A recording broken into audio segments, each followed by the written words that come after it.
नमस्कार दोस्तों, मैं बी एस ठाकुर आपका शिवा मेमोरियल में स्वागत करता हूं। आज दोस्तों हम आपको बता दें, जो शिवा मेमोरियल है एक न्यू प्लेटफॉर्म है। यहां पर आपको कुछ फैसिलिटीज़ मिलती हैं, जैसे यहां पर बेस्ट एजुकेटर मिल जाते हैं, पीडीएफ की सुविधा मिल जाती है और यहां पर सीरीज चलती है।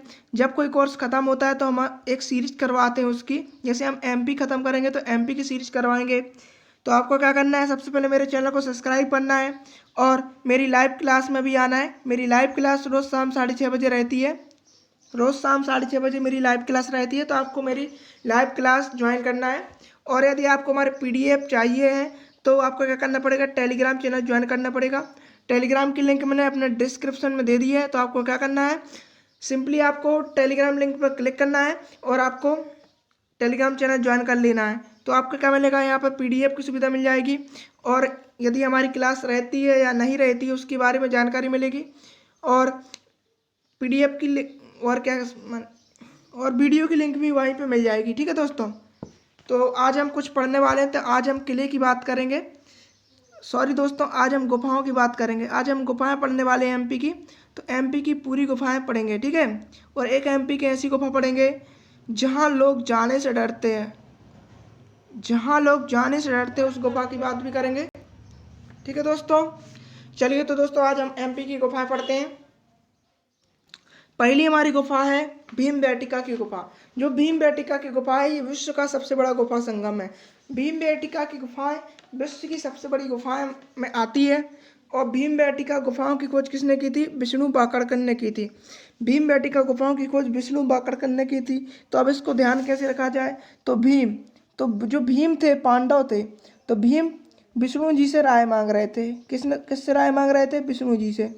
तो क्या हो जाएगा, भीम से क्या बन जाएगा, भीमबेटका, ठीक है। और राय माने राय से क्या बन जाएगा, रायसेन। तो ये गुफा कहाँ पे, रायसेन में। और विष्णु जी से राय मांग रहे थे तो विष्णु बाकड़कर, तो विष्णु बाकड़कर ने इनकी खोज की थी। ये बातें आपको ध्यान रखनी है। और जो भीमबेटका की गुफाएं हैं इनको 2003 में यूनेस्को द्वारा विश्व विरासत सूची में शामिल किया गया। जो यूनेस्को एक संस्था है, विश्व लेवल की एक संस्था है, उसमें विश्व विरासत सूची में 2003 में शामिल कर लिया गया। अब जो भीमबेटका की गुफा है वो रायसेन जिले में है। अभी मैंने बताया था भीम से आपको क्या रखना है, भीम जी जो भीम थे वो विष्णु जी से राय मांग रहे थे, इस प्रकार से आपको ध्यान रखना है। भीमबेटका की गुफाएं भारत में सबसे प्राचीन संस्कृति पुरापाषाण काल का प्रतिनिधित्व करती हैं। जो भीमबेटका की गुफाएं हैं ये 1 लाख ईसा पूर्व की मानी जाती हैं। जो भीमबेटका की गुफाएं हैं वो 1 लाख ईसा पूर्व की मानी जाती हैं। जो गुफाओं की सबसे प्राचीन चित्रकारी है, गुफाओं की जो सबसे प्राचीन चित्रकारी है इसको 12,000 साल पुराना बताया गया है। गुफा में जो चित्रकारी की गई है उसको 12,000 साल पुराना बताया गया है।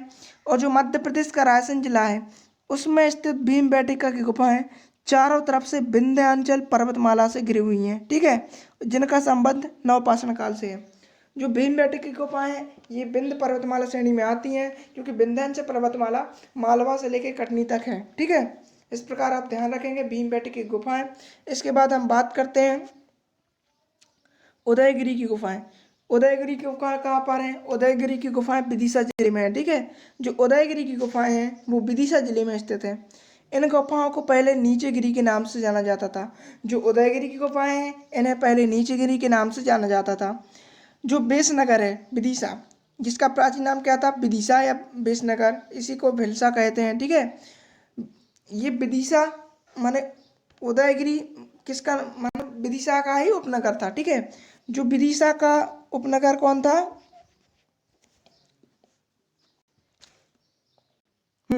जो उदयगिरी है वो विदिशा का ही उपनगर था। विदिशा को किन किन नामों से जाना जाता था, भेलसा हो गया, बेसनगर, इन नामों से जाना जाता था। और जो उदयगिरी है वो विदिशा का ही एक उपनगर था, ठीक है। यहाँ पर 20 गुफाएं हैं। यहाँ पर कहाँ पर है, उदयगिरी की जो गुफाएं हैं तो कितनी गुफाएं, 20 गुफाएं हैं, जो हिंदू जैन मूर्ति के लिए प्रसिद्ध हैं। जो हिंदू धर्म से संबंधित है और जैन धर्म से संबंधित है। कुछ मूर्तियाँ पौराणिक कथाओं से संबंधित है। पौराणिक कथाओं से संबंधित जो हिंदू धर्म से संबंधित कथाएं होती हैं उनसे संबंधित हैं। और अधिकांश गुप्तकालीन हैं। कुछ गुफाएं ऐसी हैं जो गुप्तकाल में बनाई गई हैं, इसलिए ये कैसी हो गई, गुप्तकालीन हो गई, ठीक है। जो गुफा नंबर 1 है उसको किस नाम से जाना जाता है, सूरज गुफा। गुफा नंबर 1 को सूरज गुफा के नाम से जाना जाता है, ठीक है। 2, 3, 4 छोड़ देते हैं हम। गुफा नंबर 4 को हम बीन की गुफा कहते हैं, क्योंकि इसके प्रवेश द्वार पर मानव बीणा वादन में व्यस्त होते हुए दिखाई देता है। गुफा नंबर 5 में बराह महर की प्रतिमा है। गुफा नंबर 7 से प्राप्त शिलालेखों से पता चलता है कि यह एक शैव गुफा है। ठीक है, गुफा नंबर 7 है उसमें कुछ शिलालेख मिले हैं, उनसे पता चलता है कि यह एक शैव गुफा है। और गुफा नंबर, सॉरी दोस्तों ये गुफा लिख गया है, गुफा नंबर 19 सबसे बड़ी गुफा है, इसे अमृत गुफा कहते हैं। जो गुफा नंबर 19 है ये सबसे बड़ी गुफा है और इसे अमृत गुफा कहते हैं। ठीक है, गुफा नंबर 20 को जैन गुफा के नाम से जाना जाता है। जो गुफा नंबर 20 है इसे जैन गुफा के नाम से जाना जाता है। एक बार हम उदयगिरी की गुफा के बारे में फिर से रिवीजन कर लेते हैं। उदयगिरी की गुफा कहाँ पर है? विदिशा जिले में। ठीक है, विदिशा कहाँ पर? एमपी के मैप में समझ लेते हैं। ठीक है, यहाँ पर है दोस्तों विदिशा। ठीक है, विदिशा को वेलसा, बेसनगर आदि उपनामों से जाना जाता था, महामाल स्थान भी कहा जाता था। और जो उदयगिरी है विदिशा का ही उपनगर है। ठीक है, इन गुफाओं को पहले नीचेगिरी के नाम से जाना जाता था। जो विदिशा की गुफाएं हैं इनको पहले नीचेगिरी के नाम से जाना जाता था। ठीक है, यहाँ पर कुल 20 गुफाएं हैं। कितनी गुफाएं हैं? 20। और 20 में से हमें कुछ इंपॉर्टेंट गुफाएं पढ़नी है, वो हम पढ़ेंगे। ये गुफा भैया जैन और हिंदू धर्म से संबंधित है और कुछ मूर्तियां यहाँ पे पौराणिक कथाओं से संबंधित है तथा अधिकांश गुप्तकालीन है। गुफा नंबर 1 को क्या कहते हैं? सूरज गुफा कहते हैं। सूरज गुफा गुफा नंबर 1 को कहते हैं। ठीक है, और जो गुफा नंबर 4 है इसको बीन गुफा कहते हैं। बीन गुफा कैसे कहते हैं? गुफा नंबर 4 को कहते हैं। गुफा नंबर 5 को क्या कहते हैं? बराह महर की गुफा। जो गुफा नंबर 5 है उसे बराह महर की गुफा कहते हैं। ठीक है, गुफा नंबर 7 से कुछ शिलालेख प्राप्त होते हैं जिससे पता चलता है कि यह एक शैव गुफा है, शैव एक धर्म था। ठीक है दोस्तों, गुफा नंबर 19 सबसे बड़ी गुफा है। जो गुफा नंबर 19 है ये सबसे बड़ी गुफा है और इसे अमृत गुफा कहा जाता है। गुफा नंबर 19 को क्या कहा जाता है? अमृत गुफा, और ये सबसे बड़ी गुफा है यहाँ की। गुफा नंबर 20 को जैन गुफा कहा जाता है, क्योंकि यहाँ पे जैनों से संबंधित मूर्ति लेख मिले हैं। ठीक है, अब हम बात करते हैं आदमगढ़ की गुफाएं संबंधित। जो हम फैक्ट बताते हैं आपको, कुछ ट्रिक बताते हैं। जैसे आदमगढ़ की गुफाएं, तो क्या रहते हैं, जब मम्मी पापा कहीं घूमने चले जाते हैं तो क्या करते हैं, मम्मी पापा निकल गए अपने घर से बाहर। ठीक है, अब जो हम रहते हैं, हमारा छोटा भाई रहता है या हमारी बहन रहती है, तो हम उनसे क्या करते हैं, लड़ाई हो जाती है तो क्या मचाते हैं अपन? आदम मचाते हैं ना, ऊदम। ऊदम कहते हैं ना, ऊदम मचाते हैं। तो ऊदम मचाया तो ऊदम में लड़ाई हो गई तो अपन होश खो बैठते हैं। होश खो मैंने अपन क्या कर देते हैं, होश खो बैठते हैं। तो होश से क्या हो जाएगा? होशंगाबाद। ठीक है, आदम मचाएंगे तो होश में क्या कर देंगे, अपना जोश खो देंगे। तो जोश से क्या हो जाएगा? आरबी जोशी। तो आरबी जोशी क्या हो जाएगा? इन्होंने खोज की थी। ठीक है, तो क्या होगा, जो अपन जब क्या करते हैं, मम्मी पापा घर से बाहर निकल जाते हैं तो अपन क्या करते हैं, दोनों लड़ाई करते हैं तो क्या कर देते हैं, होश खो देते हैं। और इस होश में जोश भर आता है तो एक की पिटाई कर देता है। ठीक है, इसने इसकी पिटाई कर दी, इसने इसकी पिटाई कर दी, तो जोश खो दिया। तो इससे क्या ध्यान रखना है कि आदमगढ़ की गुफाएं होशंगाबाद जिले में स्थित हैं और आदमगढ़ की गुफाओं की खोज आरबी जोशी तथा एमडी खरे ने 1960-61 में की थी। ठीक है, जो आदमगढ़ की गुफाएं हैं ये भैया होशंगाबाद जिले में नर्मदा नदी के किनारे स्थित है। ठीक है, नर्मदा नदी के किनारे आदमगढ़ की गुफाएं स्थित हैं।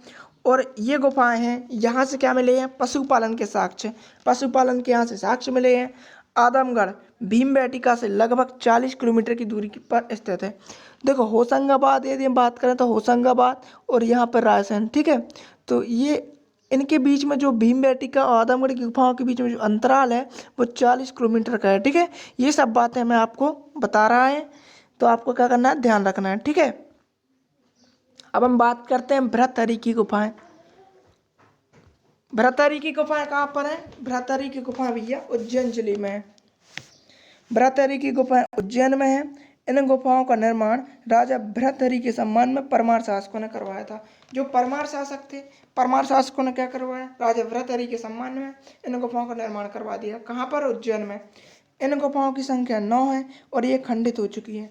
इन गुफाओं की संख्या 9 है लेकिन ये खंडित हो चुकी हैं।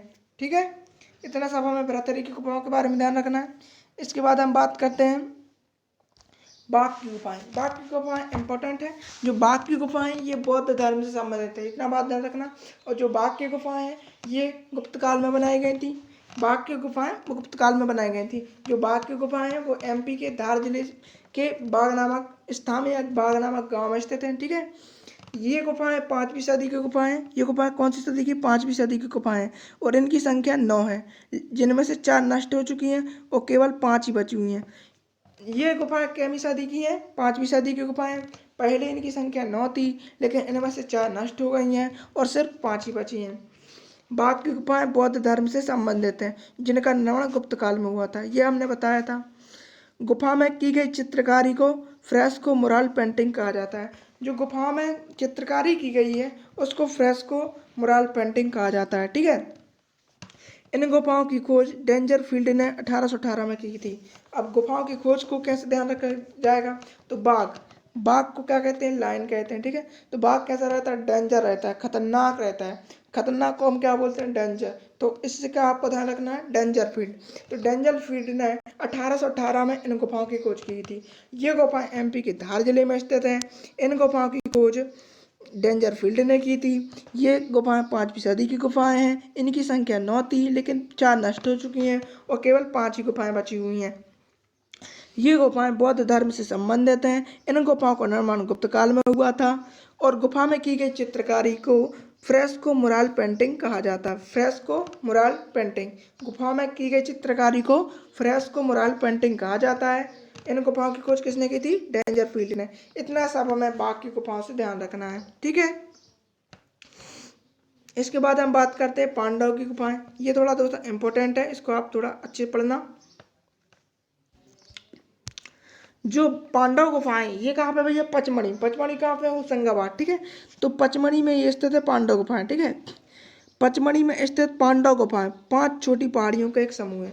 जो ये पांडव गुफाएं हैं ये 5 पहाड़ियों का एक समूह है। ऐसा माना जाता है कि वनवास काल के दौरान पांडव पांडव यहीं शरण ली थी। जो पांडव थे, पांडवों ने वनवास काल के दौरान यहीं पर शरण ली थी, ऐसा माना जाता है। जो इन गुफाओं का आकार है ये बहुत छोटा है। इतना छोटा है कि यहाँ पर केवल हवा का ही प्रवाह पहुँच सकता है। ठीक है, इसलिए इसे द्रौपदी गुफा या द्रौपदी कुटी के नाम से जाना जाता है।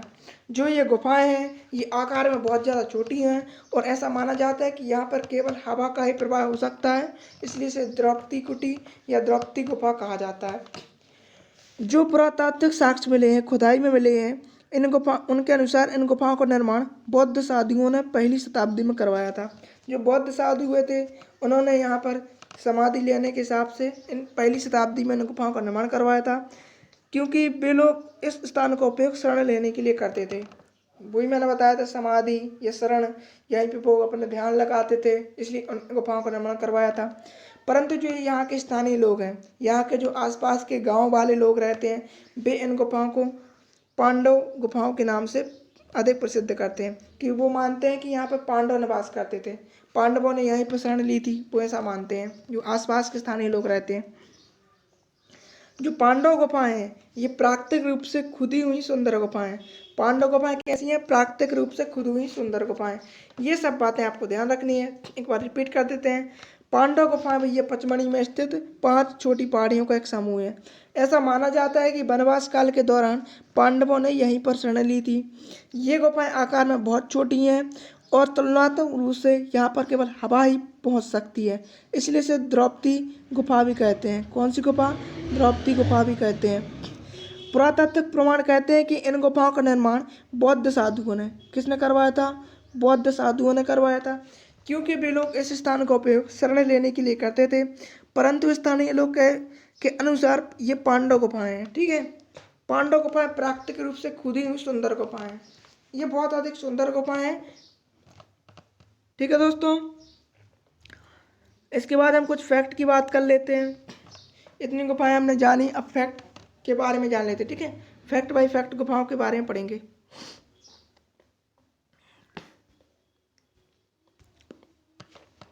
जो मृगेंद्रनाथ की गुफाएं हैं ये पाटनी रायसेन में है।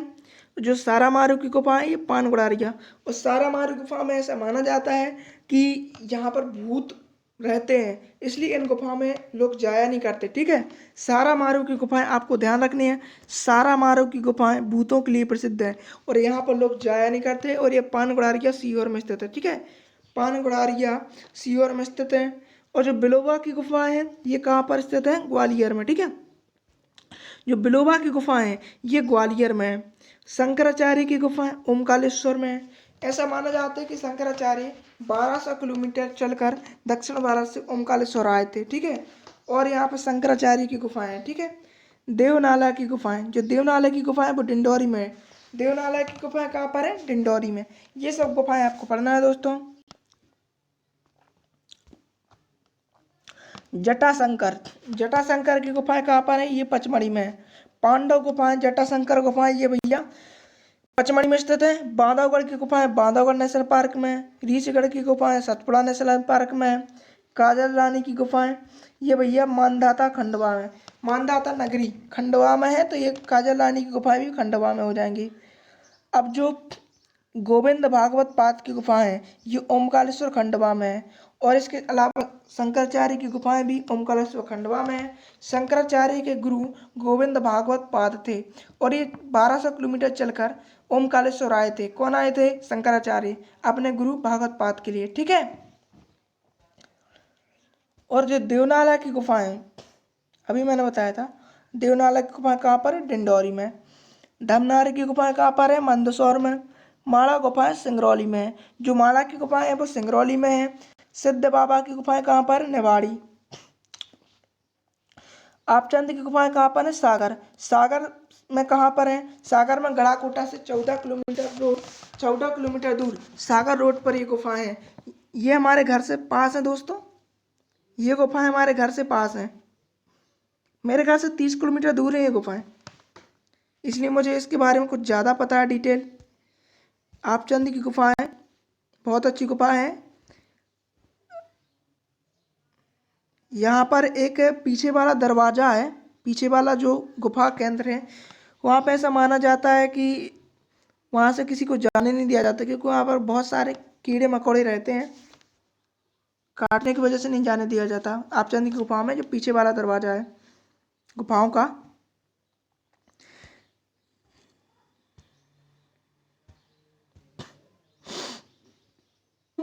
तो यदि आप शिवा मेमोरियल पर पहली बार आए हैं तो हमारे चैनल को सब्सक्राइब कर लें। शिवा मेमोरियल एक न्यू प्लेटफॉर्म है। यहाँ पर कुछ फैसिलिटीज़ हैं, जैसे यहाँ पर बेस्ट एजुकेटर मिल जाते हैं, पीडीएफ की सुविधा मिल जाती है, सीरीज चलती हैं जो कि वीकली सीरीज चलती है, या फिर हम एमपी का पूरा कोर्स करवा के एक सीरीज चलाएंगे जिसमें आपके 17-18 क्लासें रहेंगी।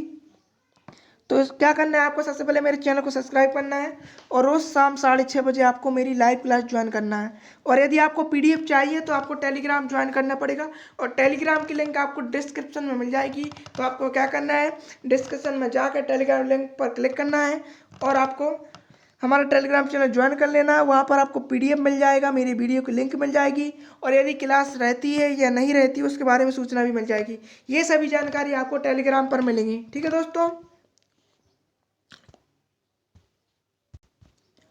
दोस्तों, मेरी क्लास में आने के लिए थैंक यू। बट एक आपको अच्छी न्यूज़ बताता हूँ कि 1 जून 2021 से एक मेरी न्यू क्लास स्टार्ट हो रही है, डिस्कशन क्लासेस। इसमें क्या होगा? जो भी कोई न्यूज़ आती है कि आज पाकिस्तान में ये हो गया, आज अमेरिका में ये तूफान आया, आज इजराइल में ये हुआ, आज इजराइल हामूस का विवाद चल रहा है, ये सभी जो करंट में चलता है, एक प्रकार से आप कहते हैं करंट अफेयर।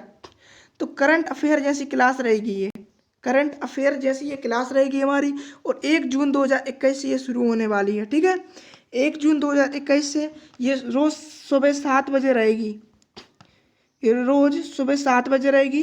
तो आपको मेरी लाइव क्लास में जुड़ना है। ठीक है दोस्तों, मेरी क्लास में आने के लिए थैंक यू दोस्तों। अगली क्लास में हम फिर मिलेंगे।